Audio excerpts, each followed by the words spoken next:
Hello friends, welcome to Sarita Sharma classes.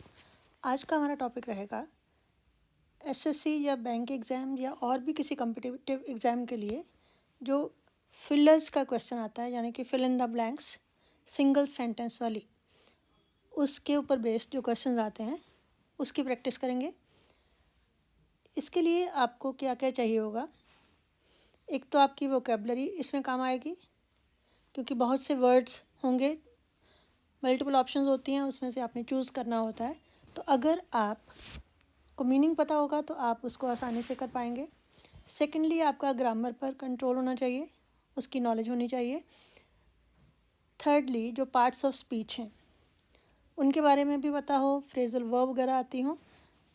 और क्या चीज़ है जो इस तरह के क्वेश्चन करने में हेल्पफुल साबित होती है, that is elimination process. Elimination process कि जो 4 ऑप्शंस हैं उसमें एलिमिनेट करते जाना कि ये नहीं हो सकता, वो नहीं हो सकता, तो फाइनली हम जो करेक्ट आंसर है उस तक पहुंच जाते हैं। तो आइए स्टार्ट करते हैं। क्वेश्चन किस फॉर्म में आता है, वर्डिंग थोड़ी चेंज भी हो सकती है। बेसिकली होता है कि एक सेंटेंस दिया होता है और उसमें एक आपकी ब्लैंक होगी और उसमें 3 या 4 या 5 ऑप्शंस होंगी, उसमें से you have to choose one option.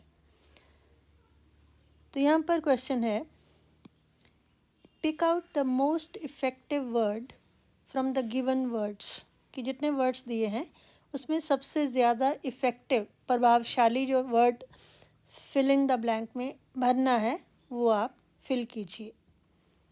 To make the sentence meaningfully complete, ताकि आपका सेंटेंस कंप्लीट हो जाए और उसका मीनिंग क्लियर हो जाए। First sentence, you should comply dash the regulations. Regulations होती हैं कोई भी गाइडलाइंस या इंस्ट्रक्शंस, कोई कानून कह लो, उसकी गाइडलाइंस।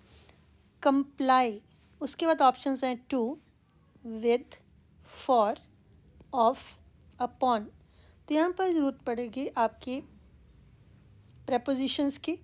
कंप्लाई के साथ प्रेपोजिशन लगती है विद, सो आपका आंसर होगा बी, विद। नेक्स्ट है,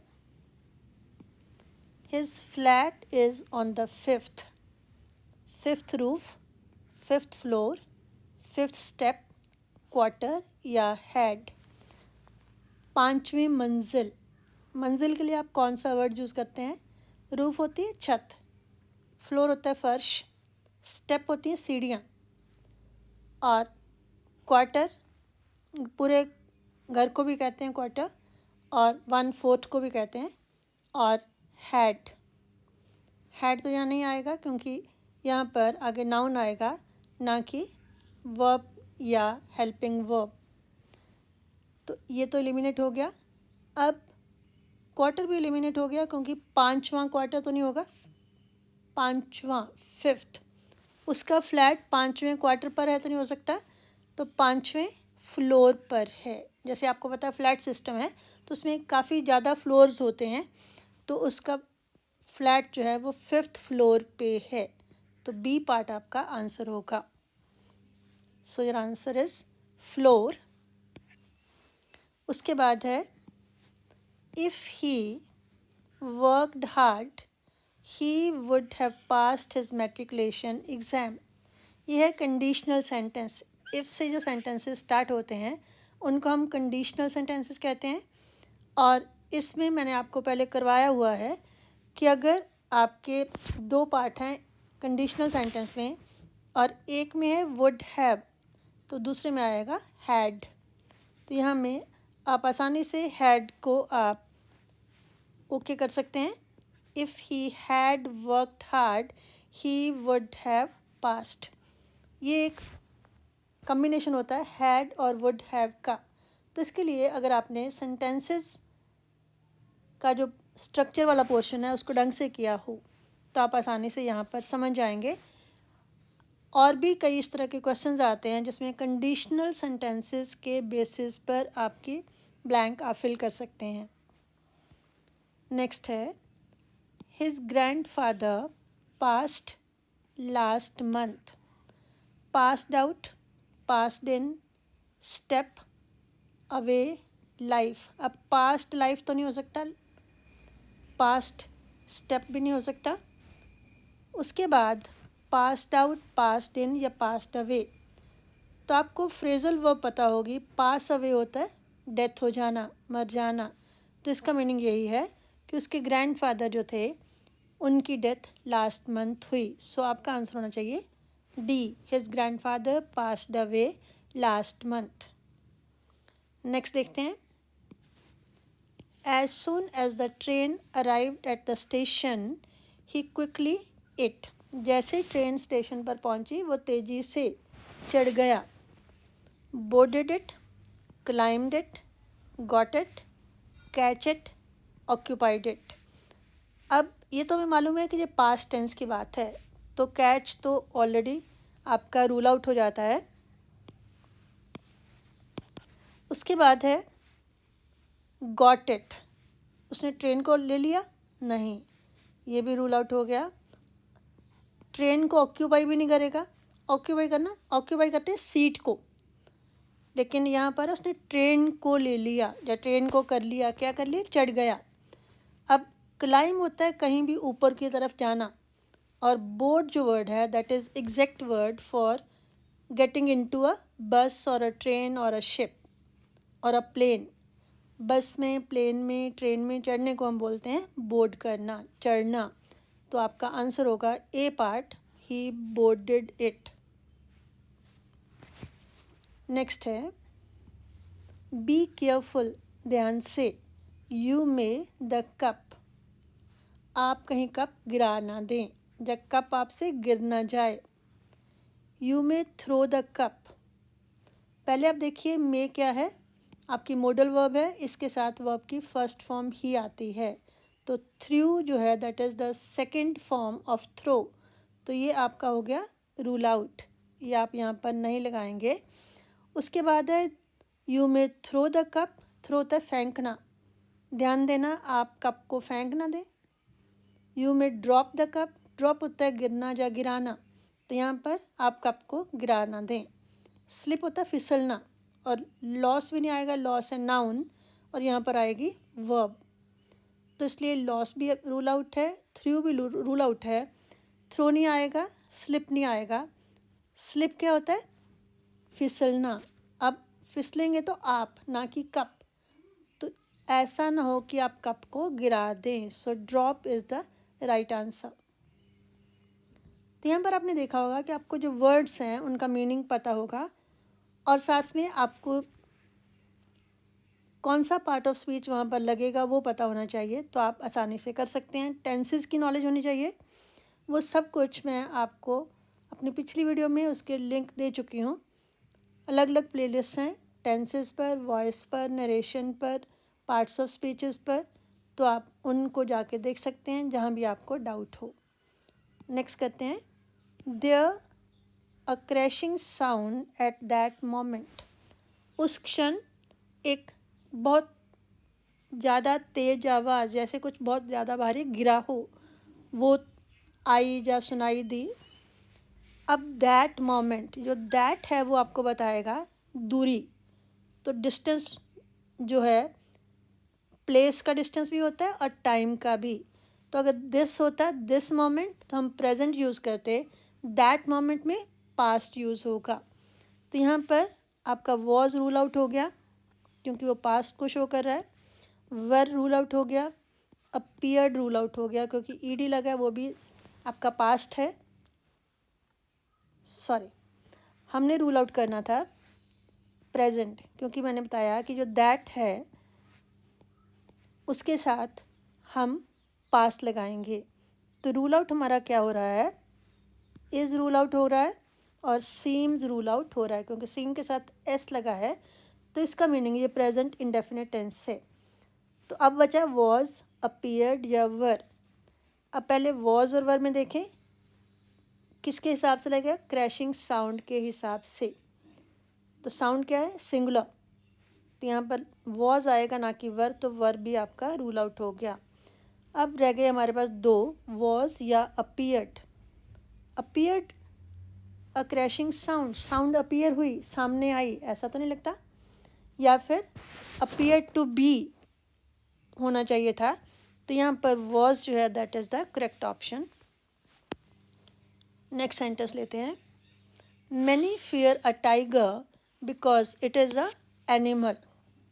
बहुत से लोग टाइगर से डरते हैं क्योंकि वो एक ऐसा एनिमल है।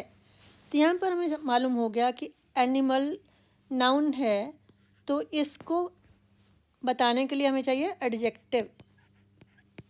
तो यहाँ पर हम देखें तो फियर जो है दैट इज़ अ नाउन, तो ये आपका रूल आउट हो गया। और चारों जो है एडजेक्टिव हैं उनमें से हमें चूज़ करना है। अब फियरफुल, फियरफुल होता है जो डरने वाला, डरपोक।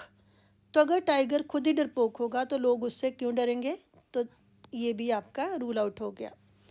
अब फर्वेंट, फायरी और फिरोशियस, हम किससे डरते हैं, जो क्रूअल होता है। फायरी होता है फुल ऑफ फायर, जोशीला। फर्वेंट भी उसी तरह से, जो बड़ी जल्दी उत्तेजित हो जाए।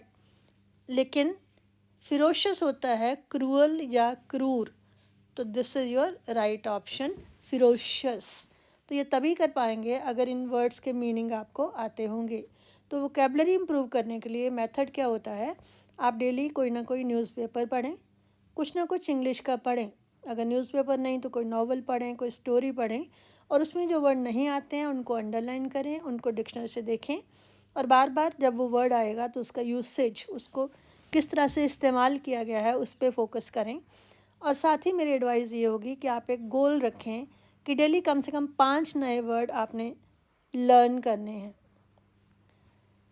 उसके बाद next sentence, he the puzzle in no time, बहुत जल्दी, नो टाइम, उसने पज़ल को कर दिया, हल कर दिया। हल करने के लिए he worked the puzzle, he solved the puzzle, he did the puzzle, he calculated the puzzle, he answered the puzzle. Calculate होता है हिसाब किताब लगाना, तो ये आपका नहीं होगा, वर्क भी नहीं होगा, आंसर्ड भी नहीं होगा। पज़ल क्या करते हैं, हम सॉल्व करते हैं, तो सॉल्व आपका राइट ऑप्शन है, पज़ल को हल किया। He solved the sum, he solved the puzzle. Next sentence, in spite of losing all his property, he never his sorrow. In spite of के बावजूद, अपनी सारी प्रॉपर्टी खोने के बावजूद उसने कभी भी sorrow, दुख व्यक्त नहीं किया, दुख शो नहीं किया। अब यहाँ पर से तो नहीं आएगा क्योंकि पास्ट टेंस चाहिए, पहले तो हमने से को रूल आउट कर दिया। दूसरा हमें मालूम है कि उसने, वर्ब यहाँ पर लगेगा, उसने सौरो नहीं दिखाया, सौरो को एक्सप्रेस नहीं किया, तो यहाँ पर वर्ब आएगा, तो व्यूज़ नाउन है, ये भी आपका रूल आउट हो गया। अब हमारे पास बचे expressed, said, told. He told is sorrow, नहीं आएगा। सेड भी नहीं आएगा, सेड के साथ टू होना चाहिए, और किसको, सेड टू हिज सौरो भी नहीं आता, तो आएगा एक्सप्रेस्ड, उसने एक्सप्रेस किया, तो ये दो भी रूल आउट हो गए। टोल्ड होता तो किसको बताया, सेड टू किसको कहा, वैसे भी सेड के साथ टू चाहिए था, तो एक्सप्रेस करना, व्यक्त करना। In spite of losing all his property he never expressed his sorrow. Next sentence, take my and do not venture into that project. Venture आगे बढ़ना, मेरी मानो और इस प्रोजेक्ट में आगे ना बढ़ो। Take my information, take my ideas, take my instructions, take my views, take my advice. Information, किसी चीज़ के बारे में सूचना होना, तो मैं सूचना नहीं दे रहा हूँ उसको। टेक माई आइडियाज़, मेरे विचार भी नहीं बता रहा हूँ, इंस्ट्रक्ट भी नहीं कर रहा हूँ, मैं दे रहा हूँ एडवाइस। टेक माई एडवाइस, मेरी सलाह लो, मेरी सलाह मानो, और do not venture into that project. So इसका आंसर होगा ई।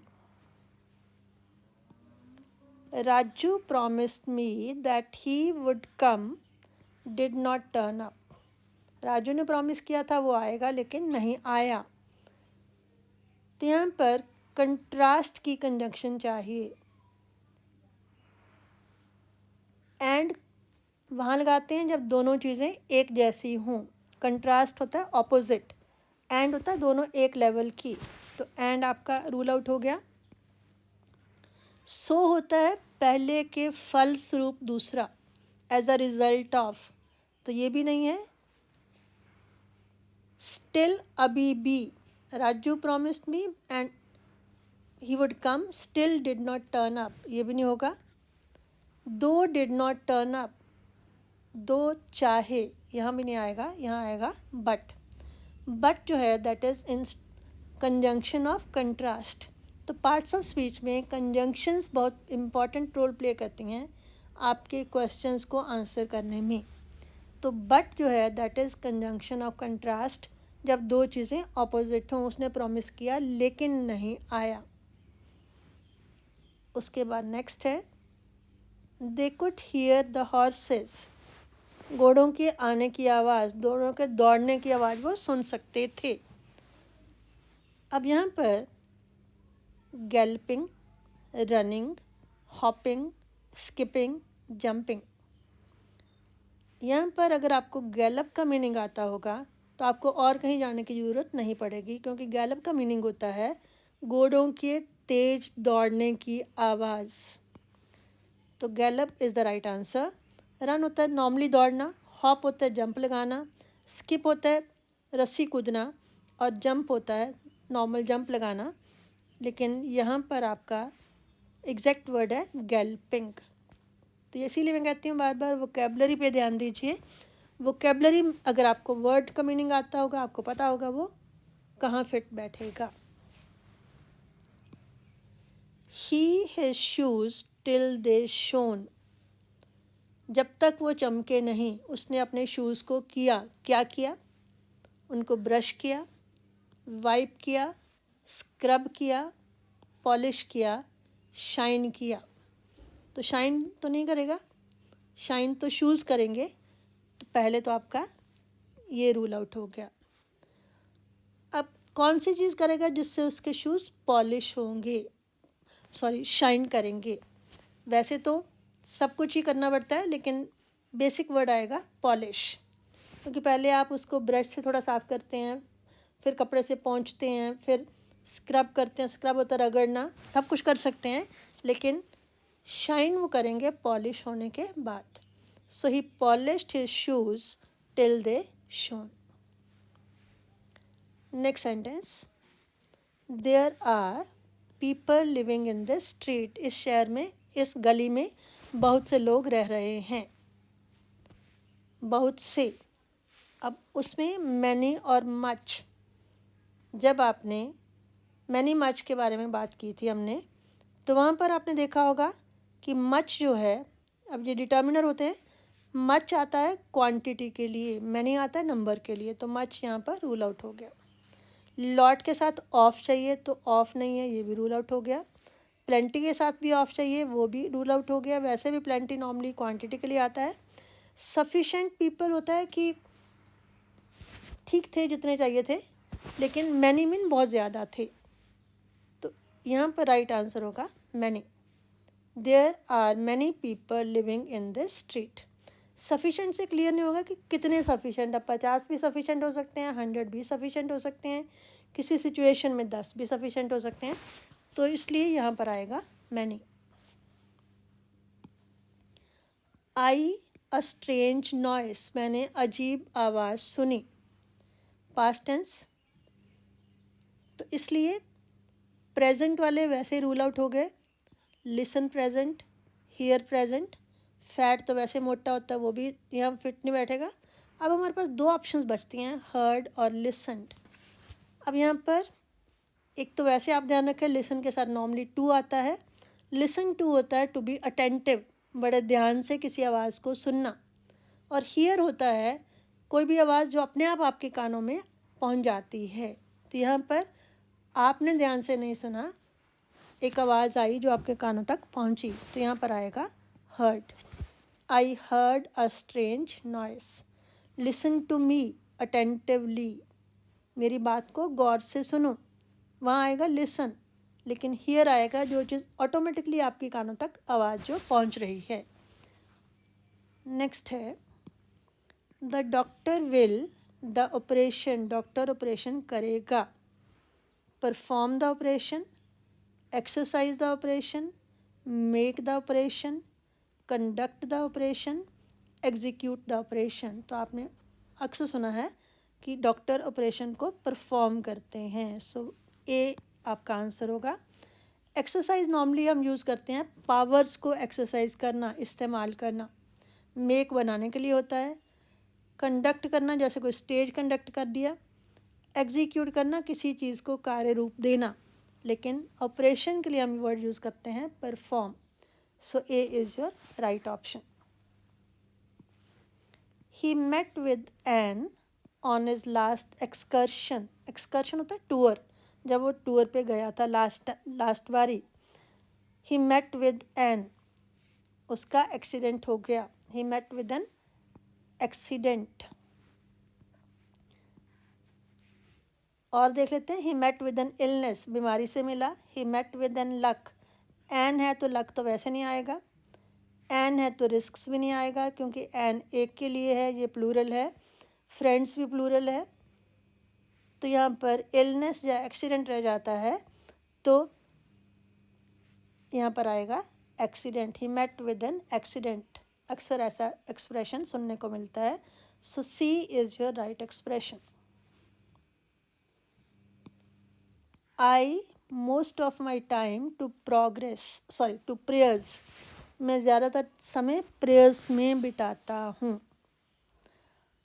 अब यहाँ पर प्रेपोजिशन आपकी हेल्प करेगी। I devote most of the time to prayers. और देखते हैं, think most of my time to prayers, तो थिंक जो है, थिंक ऑफ आना चाहिए, वैसे भी थिंक सोचना होता है, तो यहाँ पर तो सोचने की सेंस में आ नहीं रहा। मीडिएट होता है दूसरों का बीच बचाव करना, वो भी यहाँ पे नहीं आएगा।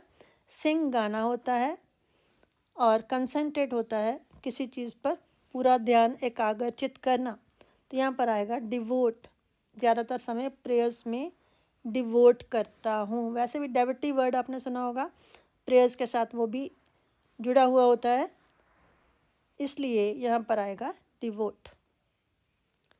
नेक्स्ट लेते हैं, do you still the stories I told you in your childhood, जो स्टोरीज मैंने बचपन में तुम्हें सुनाई थी, क्या तुम अभी भी, स्टिल मीन अभी भी, तो अभी भी है तो पास्ट टेंस तो नहीं होना चाहिए, तो क्या क्या रूल आउट हो जाता है। रिकॉल्ड आपका रूल आउट हो गया क्योंकि ईडी है, रिमेंबर्ड आपका रूल आउट हो गया क्योंकि ईडी है। क्या तुम्हें अभी भी वो याद हैं, तो फॉरगेट होता है भूलना, तो ये भी रूल आउट हो गया। अब रह गया थिंक और रिमेंबर। थिंक होता है सोचना और रिमेंबर होता है याद रखना, तो यहाँ पर आंसर आएगा remember. Next sentence, last month there many new books in the library. Last month है तो पास्ट टेंस है। अब सिंपल पास्ट है कि लास्ट मंथ लाइब्रेरी में बहुत सी बुक्स थीं। अब वॉज या वर में क्या आना चाहिए, किसके हिसाब से होएगा, जब देर होता है तो जो सब्जेक्ट आता है उसके हिसाब से होता है, तो बुक्स प्लूरल है तो यहाँ पर वॉज नहीं आएगा। There been many new books, ये भी नहीं होगा। देयर हैव मैनी बुक्स भी नहीं आएगा। देयर हैड मैनी बुक्स भी नहीं आएगा, तो आपका आंसर रह गया there were many new books in the library. She me of stealing her money, steal चुराना, उसने मुझ पर दोष लगाया कि मैंने उसके पैसे चुराए। थ्रेटन होता है धमकी देना, तो ये तो यहाँ नहीं आएगा। चार्ज दोष होता है, ब्लेम दोष होता है, एक्यूज दोष होता है, कंडेम होता है क्रिटिसाइज करना, ये भी नहीं आएगा। अब इनमें से तीनों में से अगर आपने चॉइस करनी हो तो यहाँ पर आपको प्रेपोजिशन हेल्प करेगी। चार्ज के साथ प्रेपोजिशन लगती है विद, चार्ज विद। ब्लेम के साथ लगता है of, blamed me of, sorry blamed me for, और एक्यूज के साथ लगता है ऑफ, तो आपका यहाँ पर आना चाहिए accuse. She accused me of stealing her money. Blamed me for आना चाहिए था, अगर फॉर होता तब हम ब्लेम सोच सकते थे, चार्ज के साथ विद लगता है, तो यहाँ पर ऑफ है वो लगता है एक्यूज के साथ, एक्यूज ऑफ दोष लगाना। नेक्स्ट है he filled the glass with water to the, उसने पानी गिलास में बिल्कुल ऊपर तक भर दिया, तो ऊपरी किनारा जो गिलास का होता है उसके लिए वर्ड आता है ब्रिम, ब्रिमिंग विद लाइफ, पूरा भरा हुआ, तो ब्रिम होता है ऊपरी किनारा, तो fill the glass with water to the brim, तो आपका राइट आंसर तो यहाँ पर ब्रिम है। अब मार्जिन क्या होता है? मार्जिन भी हिंदी में तो किनारा ही होता है, लेकिन किसका किनारा? जैसे पेज है जिस पे आप लिख रहे हैं उसके दोनों साइड थोड़ा थोड़ा छोड़ देते हैं, that is called margin. Edge किसी भी किनारे के लिए, और बॉर्डर तो आपको पता है सीमा होती है, तो यहाँ पर आएगा ब्रिम। ब्रिम वर्ड वैसे भी आपके कानों में घंटी बजानी चाहिए कि गिलास का ऊपरी हिस्सा जो है, ऊपरी किनारा जो है, टॉप एज जो है, that is called brim. Next sentence, during the war there is of day to day life, लड़ाई में क्या होता है? दिन प्रतिदिन की लाइफ रुक जाती है। Destruction of day to day life, disruption of day to day life, dissolution of day to day life, break of day to day life, या waste of day to day life. Destruction होता है तबाही या destroy करना, विनाश करना। Disruption होता है नॉर्मल एक्टिविटी रुक जाना। डिसोल्यूशन होता है डिज़ोल्व करना, किसी जैसे असेंबली है उसके लोग तितर बितर हो गए, अलग अलग हो गए, दैट इज़ डिज़ोल्व हो गए, अलग अलग हिस्सों में बंट जाना। ब्रेक, ब्रेक तोड़ना भी होता है, लेकिन यहाँ पर break of day to day life तो नहीं होगा। ब्रेक फ्रॉम हो तब थोड़ा सोचा जा सकता था, और waste of day to day life, तो यहाँ पर अगर सारे मीनिंग आप समझ लें तो डिसरप्शन आपका करेक्ट आंसर होना चाहिए।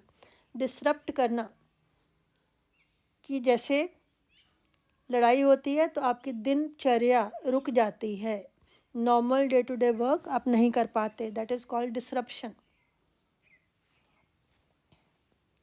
नेक्स्ट है under such we can't take a decision, ऐसे हालात में हम फैसला नहीं ले सकते। सच टाइम, टाइम नहीं होगा, टाइम्स होना चाहिए था अगर ऐसा होता।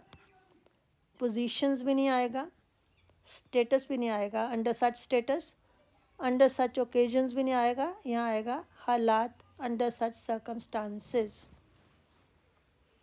नेक्स्ट लेते हैं, indications are that the government is to the prospect of granting bonus to the striking employees.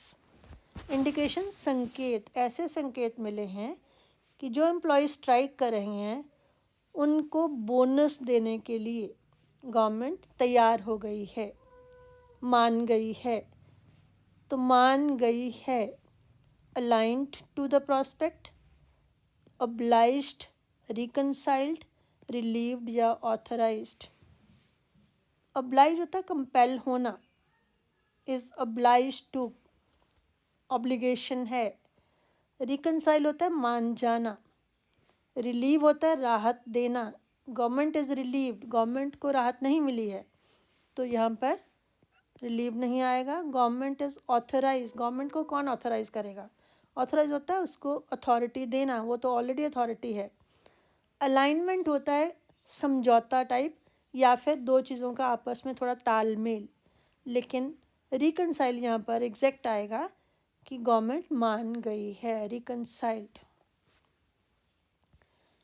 ये लास्ट के 3-4 मैंने थोड़े टफ रखे हैं ताकि थोड़ा सा आइडिया आपको ये लगे कि वैसे तो प्रिलिमिनरी में तो सिंपल ही आता है, लेकिन मेंस में कई बार टफ भी आ जाते हैं, तो इसलिए मैंने लास्ट के 2-3 सेंटेंसेस थोड़े टफ लिए हैं। Next sentence, Shivlal classical music, he always prefers Bhimsen Joshi to Asha Bhosle. Shivlal को क्लासिकल म्यूज़िक बहुत पसंद है, वो आशा भोंसले से हमेशा भीमसेन जोशी को प्रेफर करता है। एडोर करना होता है किसी को बहुत ज़्यादा चाहना, किसी की जैसे प्रशंसा से ऊपर उठ के जैसे पूजा करने की सेंस तक। एप्रीहेंड होता है पकड़ना, तो यहाँ पर पकड़ने की सेंस में तो नहीं है। कल्टीवेट होता है डेवलप करना, तो शिवलाल पसंद करता है, कल्टीवेट नहीं करता है, केयर नहीं करता है, और वैसे भी केयर्स के साथ फॉर आना चाहिए था। एनकम्पास होता है एक घेरे में ले लेना, एक सर्कल में ले लेना, वो भी यहाँ नहीं आएगा। एडोर, एडोर होता है ज़रूरत से ज़्यादा किसी चीज़ को पसंद करना या चाहना, तो यहाँ पर वर्ड आएगा adore. Shivlal adores classical music. और नेक्स्ट है as the general rule politicians do not centre stage. आम तौर पर देखा जाता है कि पॉलिटिशियन जो हैं वो सेंटर स्टेज को छोड़ते नहीं हैं, हमेशा सेंटर स्टेज में या इम्पॉर्टेंट पोजीशन में रहना चाहते हैं। तो यहाँ पर आएगा वर्ब। वैसे तो ये सारे वर्ब हैं, तो मीनिंग देखते हैं। फॉरवर्ड होता है आगे करना, तो सेंटर स्टेज को फॉरवर्ड तो नहीं करेंगे, वो तो आपको मैसेज आया, आपने आगे किसी और को फॉरवर्ड कर दिया। फॉरबिड होता है मना करना, do not forbid. Do not अपने आप में नेगेटिव है, फॉरबिड भी नेगेटिव है, ये दोनों इकट्ठे नहीं आएंगे।